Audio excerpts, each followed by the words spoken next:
वहीं छत्तीसगढ़ में भाजपा और आरएसएस की खास कुछ जम नहीं रही है। ये हालिया राजधानी में देखने को मिल रहा है। वार्ड पार्षद भाजपा और स्कूल संचालक आरएसएस के हैं। वार्ड पार्षद की नजर स्कूल की भूमि पर है। यह आरोप स्कूल संचालक महेश दिवांगन ने वार्ड पार्षद पर लगाया है। वहीं हमारे ब्यूरो प्रमुख अखिलेश तिवारी ने ग्राउंड जीरो पर जाकर आरएसएस और भाजपा के विवाद को समझने की कोशिश की है। देखिए हमारी खास रिपोर्ट।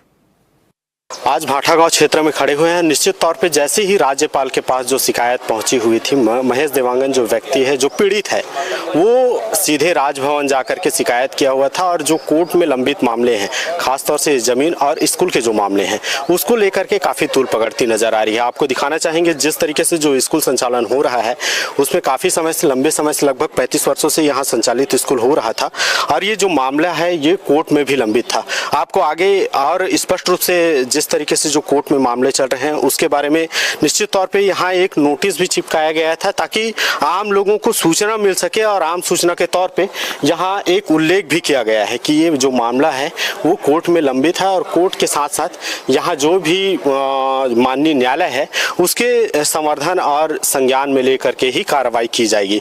लेकिन जिस तरीके से इस मामले को लेकर के चाहे स्काउट गाइड के जो बच्चे हैं वो यहाँ चाहे शैक्षणिक प्रतियोगिता करते हो या फिर अन्य तरीके से जो यहाँ शैक्षणिक गतिविधियां होती है, उसे आप अंदाजा लगा सकते हैं कि किस तरीके से यहाँ का जो माहौल है और ये जो ज़मीन आपको देखने को मिल रहा है, कहीं ना कहीं यहाँ जो शैक्षणिक रूप से बच्चे पढ़ने के साथ साथ यहाँ मनोरंजन के तौर पे खेल कूद करते हैं, उसका भी दावा किया जाता है। साथ ही साथ अब आपको एक दूसरा पहलू भी दिखाते हैं कि ये संबंधित जो यहाँ अधिकारी भी आए हुए हैं और जो नगर निगम की जो टीम है वो भी पहुंची हुई है। कुल मिलाकर के प्रशासन की जो टीम है, जो अमला है, वो इस भूमि को हथियाने के लिए या फिर यहाँ दूसरा कोई और नई निर्माणाधीन करने के लिए यहाँ पहुंची हुई है।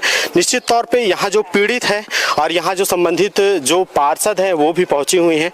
उनसे ही जानने का प्रयास करते हैं कि क्या मामला इसमें हस्तक्षेप का है या फिर यहाँ जो कोर्ट के जो मसले चल रहे हैं उसको दरकिनार करते हुए क्या इसमें निर्माण हो सकता है या फिर यहाँ और किस तरीके से गतिविधियां करके इस जो भूमि है उसको कब्जाने या फिर ये जो मामला है ये भूमाफियाओं का भी संरक्षण तो नहीं लग रहा है। आप पीड़ित हैं, राजभवन गए हुए थे, किस तरीके से जो मामला सामने आया था, क्या बोले थे आप राज्यपाल?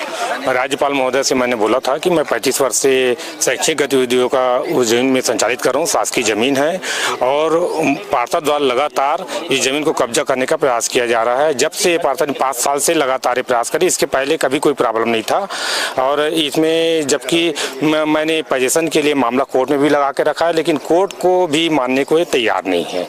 अच्छा। और यहाँ जबकि 35 वर्षों से स्काउट गाइड, खेल कूद, शैक्षणिक गतिविधियों का संचालन हो रहा है। आरएडी राष्ट्रीय परियोजना का अंग होता है स्काउट गाइड। उसके बावजूद भी ये बोलते हैं कि ये जमीन शासकीय जमीन, मैं भी तो बोल रहा हूँ शासकीय जमीन है, लेकिन ये शासकीय जमीन में ये बताइए मेरा स्कूल यहाँ संचालित होता है, ये बोलते कभी गार्डन बनाएंगे, कभी बोलते पानी टंकी बनाएंगे, कभी बोलते महिला स्व सहायता समूह को देंगे, कहीं बोलते कराटे क्लास चलाएंगे। ये बताइए कि मैं यहाँ स्कूल चला रहा हूँ, यहाँ बच्चे सामने में, यहाँ सामने गार्डन रहेगा, लोग लाके यहाँ गार्डन पर मतलब क्या बोलते हैं मोटर गाड़ी पार्किंग करते हैं, यहाँ सामने होटल है, यहाँ सामने कॉम्प्लेक्स है, उनके पास पार्किंग नहीं है, यहाँ ला करके पार्किंग करते हैं जिससे हम लोग इतना परेशान रहते, शाम होता है वैसे शराबखोरी का अड्डा बन जाता है। जबकि मैंने यहाँ पे तार का घेरा करके रखा था, बिना सूचना दिए, बिना जानकारी दिए, यहाँ पे एक शाला परिसर का दरवाजा बना हुआ था, उसको वो पूरा तोड़ दिए। अच्छा, प्रशासन के पास आप पहुंचे थे, प्रशासन का क्या कहना है? प्रशासन के रूप ने आज तक की कार्रवाई नहीं किया है, सिर्फ यहाँ पार्षद आती है और दादागिरी करती है। निश्चित भी हाल ही में कुछ कार्यवश निकल गई हैं। अब देखने वाला विषय यह रहेगा कि क्या इस जमीन पे आखिर किसकी नज़र है, चाहे भूमाफिया हो चाहे और अन्य किसी का भी हो। अगर इस मामले को कहीं राजभवन में जाकर के पेश किया जाता है या फिर जो मामला है भाजपा और आरएसएस के बीच का जो विवाद है इसको किस तरीके से निपटाया जाता है, ये भी देखने वाला विषय रहेगा। कैमरा पर्सन दीपेश के साथ